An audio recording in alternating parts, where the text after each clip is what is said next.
വരാം. ഉമ്മയില്ലാതെ നമ്മക്കാരുള്ള ഉമ്മ വേഗം പറഞ്ഞ ഉമ്മാനും കാത്ത് നമ്മള് പുറത്തുണ്ട്.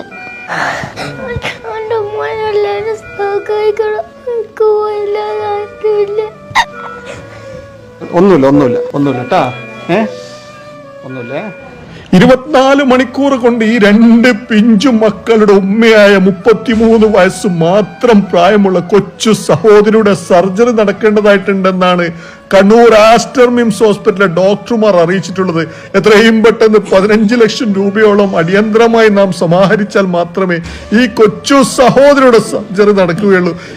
നിങ്ങളെല്ലാവരും ഈ പിഞ്ചു മക്കളുടെ മുഖം ഓർത്തെങ്കിലും, ഈ പിഞ്ചു മക്കളുടെ മുഖം കാണുന്നില്ലേ പ്രിയപ്പെട്ടവരെ, ഈ മക്കളെ ഓർത്തെങ്കിലും പറ്റാവുന്ന സഹായങ്ങൾ ചെയ്ത് ഈ കൊച്ചു സഹോദരി ഒന്ന് സഹായിക്കണേ. മക്കളെ എപ്പോഴും കരച്ചിലാണ്.